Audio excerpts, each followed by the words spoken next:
क्यों बच्चों, आज हमारी फिजिक्स की जर्नी कहाँ जाएगी? आज हमारे फिजिक्स की जर्नी जाएगी क्लास 11 के टॉपिक डायमेंशन पर, जो कि आईआईटी और नीट फाउंडेशन के लिए भी बहुत इंपॉर्टेंट है। हम लोगों ने यूज ऑफ डायमेंशन किया था। यूज ऑफ डायमेंशन में हम लोगों ने दो यूज कर लिए थे। आज हम लोग उसके तीसरे यूज पर डेरिवेशन ऑफ फार्मूला पे चलेंगे। डेरिवेशन ऑफ फार्मूला में है क्या? सबसे बढ़िया एग्जाम्पल बता दो, इसमें है क्या? बहुत मजेदार है। अगर हमको ये पता चल जाता है कि कोई फिजिकल क्वांटिटी इस क्वांटिटी पर डिपेंड करती है, तो हम उनके बीच में रिलेशन निकाल सकते हैं। जैसे आप ऐसे समझो, मेरा नाम अमरीश है, मैंने मान लो कोई फिजिकल क्वांटिटी, मैंने कहा अमरीश डिपेंड करते हैं अनुज पर, अंबर पर और मालू रितेश पर। तो इसका मतलब साफ है कि अगर अमरीश डिपेंड करते हैं अनुज, अंबर और रितेश पर, तो इसका साफ मतलब है कि अमरीश की जो वैल्यू है वो कहीं न कहीं अनुज, अंबर और रितेश पर भी डिपेंड कर रही है। इसका मतलब कि अमरीश और अनुज, अंबर और रितेश के बीच में एक संबंध होना चाहिए। अब यहां मैंने एक क्वेश्चन लिख दिया एग्जांपल से, तो derive an expression for the time period T. देखो ये अमरीश के स्थान पे है। Of a simple pendulum which में depends upon mass of the, Anuj के स्थान पे, length of pendulum L, Ambar के स्थान पे, and acceleration due to gravity, Ritesh के स्थान पे। इसका मतलब कि टी जो है वो डिपेंड कर रहा है यम पर, एल पर और जी पर। माना डायमेंशन पढ़ रहे हैं तो माना यम की पावर ए पर डिपेंड करता है, एल की पावर बी पर डिपेंड करता है और जी की पावर सी पे डिपेंड करता है। तो हमने क्या कहा? हमने कहा कि जो टी है वो डिपेंड करता है किस पर? एम की पावर ए पर, एल की पावर बी पर और जी की पावर सी पर। माने ये फिजिकल क्वांटिटी इस पर डिपेंड करती है, इसका मतलब इनका एक रिलेशन होना चाहिए। अब हम क्या करेंगे? T इज इक्वल टू के, एक कांस्टेंट लगाएंगे क्योंकि प्रोपोर्शनल हटाएंगे तो m की पावर a, l की पावर b और g की power c। Right the dimension on both sides. अब हम करेंगे क्या? डायमेंशन लिखेंगे तो t की डायमेंशन आएगी केवल t, हम इसको लिखेंगे m की पावर 0, l की पावर 0 और t की पावर 1। m की पावर 0, l की पावर 0 और t की पावर 1 इज इक्वल टू, आपको मालूम है k की कोई डायमेंशन नहीं होती, कांस्टेंट है k। l की डायमेंशन, यहाँ m की डायमेंशन कितनी है? यहाँ पे है m और इसकी पावर है a। l लेंथ है तो l की पावर b। अब आते हैं g। g क्या है? g है LT माइनस 2, इसकी पावर क्या हो गई? c। क्लियर है? अब हम थोड़ा सा क्वेश्चन मिटा दें, क्या तो जगह कम पड़ रही है, मिटा दे, ज्यादा समझ आएगा। ठीक, मिटा दे। देखिए करेंगे क्या? अब हम यहां करेंगे क्या? अब हम यहां पे डायमेंशन को कंपेयर करेंगे। कंपेयर करेंगे तो क्या होगा? यहाँ पे यम, इसको थोड़ा अरेंज कर ले पहले। यहाँ पे यम की पावर a 0, l की पावर 0 और t की पावर 1 इज इक्वल टू, यहाँ पे भी कंपेयर करो तो यम की पावर a, l की पावर यहां से b आएगा, यहां से c आएगा, l की पावर b अब प्लस c, क्योंकि c पावर यहां से आएगा, पावर आपस में क्या होता है? ऐड हो जाता है, और t की पावर माइनस 2c। ठीक है? अब क्या करें? Compare the dimension on both sides. अब कंपेयर करो तो आप समझ गए a इज इक्वल टू आया 0, क्योंकि यहां m की पावर a और यहां m की पावर 0। अब हमको बताओ b कितना है? b plus c is equal to 0। अभी बी की वैल्यू नहीं आई। फिर सी माने -2c इज इक्वल टू 1। तो c इज इक्वल टू कितना हो गया, -1/2। अब ये c की वैल्यू यहां रख दो तो आएगा b -1/2 इज इक्वल टू 0। तो b इज इक्वल टू 1/2। तो आपके पास तीन वैल्यू हो गई, a is equal to 0, b is equal to 1/2 और c इज इक्वल टू -1/2। अब हम वैल्यू पुट कर दें। कैसे?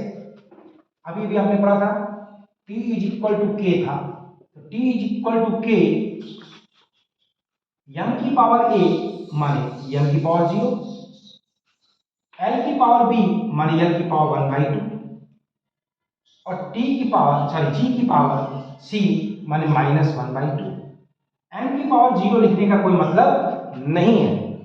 इसका मतलब k ये हो गया l की पावर 1/2 और यहां ला दे g की पावर 1/2। 1/2 माने होता है अंडर रूट। क्या होता है? Under root. यानी t is equal to k under root l upon under root g, under root l upon under root g। मेरे ख्याल से स्मॉल l लिखा गया था क्या, मुझसे मिट गया वो स्मॉल l। स्मॉल l हो गया आपका, शायद क्वेश्चन स्मॉल l था। अगर कैपिटल l देगा तो कैपिटल l लिखना, स्मॉल l तो स्मॉल l, क्योंकि मैंने क्वेश्चन मिटा दिया इसलिए समझ नहीं आ रहा। अब यहाँ पे t इज इक्वल टू क्या हो गया, k दोनों एक साथ लिखते हैं under root l by g। आपका आंसर क्लियर है, but k is equal to 2 pi.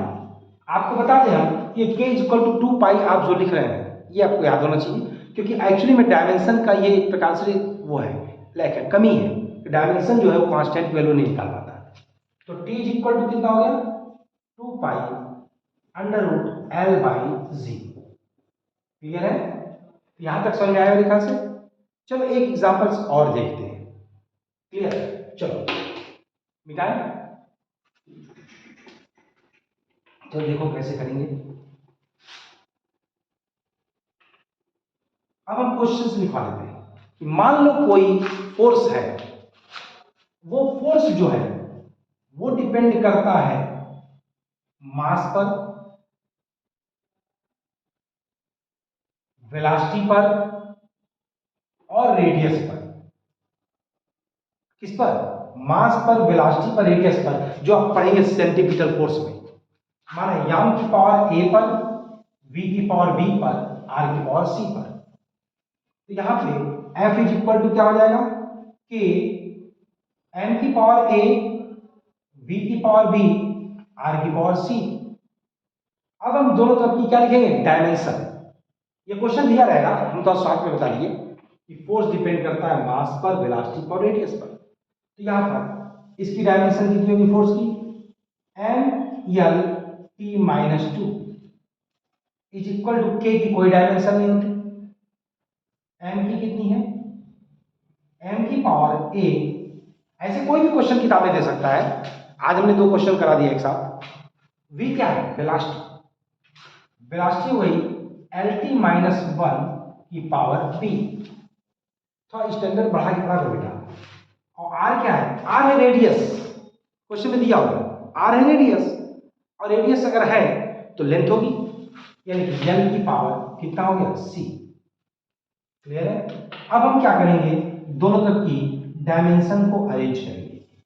M L T minus 2 is equal to m की पावर a, l की पावर b प्लस c और t की पावर माइनस b। अब हम दोनों तरफ के डायमेंशंस को क्या करेंगे, कंपेयर करेंगे। पीछे मैंने दिखाया हुआ है इसी वीडियो में। तो a इज इक्वल टू कितना आ जाएगा, यहाँ पे m की पावर a है 1 है, तो a 1 आ गया। b प्लस c कितना आएगा बेटा, b प्लस c भी 1 है, और c माइनस, यहाँ पे कुछ गड़बड़ हो रहा है, t की पावर वाली ठीक है, ठीक है ठीक है। और यहाँ से आएगा minus b is equal to minus 2। यहाँ से माइनस b आया हुआ था, थोड़ा मैं कंफ्यूज हो गया था, माइनस b। अब ये आपका cancel out, b is equal to 2 हो गया। अब चलो यहाँ वैल्यू रख दो, 2 plus c is equal to 1, this implies that c is equal to minus 1। अब a की वैल्यू कितनी हो गई, 1, b की वैल्यू 2, और c की वैल्यू -1। अब हम ये वैल्यू यहाँ रखे, देखें f इज इक्वल टू यहाँ पे रखें कि m की पावर a माने m की पावर 1 और v की पावर कितना 2 और r की पावर -1। अब ये -1 नीचे आ जाएगा, आएगा क्या, f is equal to K M V square upon R, और फिर बट के इज इक्वल टू 1। मैंने कहा ना हर जगह अलग अलग हो गई, ये डायमेंशन की कमी है। F is equal to M V square upon R. तो देख लीजिए सेंटीमीटर फोर्स का फार्मूला निकल गया। इस प्रकार से कोई भी फार्मूला आप डायमेंशन की यूज से निकाल सकते हो, बस आपको ये पता रहे कि कोई क्वांटिटी किन किन क्वांटिटियों पर डिपेंड कर रही है। जैसे हमें यहाँ क्या पता था कि फोर्स डिपेंड कर रहा है मास पर, वेलोसिटी पर और रेडियस पर। क्लियर है? तो मेरे ख्याल से निकालने का तरीका आ गया होगा। अगर आपको अभी भी दिक्कत लग रही हो तो आप कमेंट बॉक्स में लिख देना, एक और एग्जांपल्स और मैं करा दूंगा। क्लियर है? अब मिलते हैं अगली जर्नी पर, फाउंडेशन के अगले टॉपिक पर। ठीक है, तब तक आप आराम करिए, मैं भी नाश्ता पानी कर लेता हूँ। जय हिंद।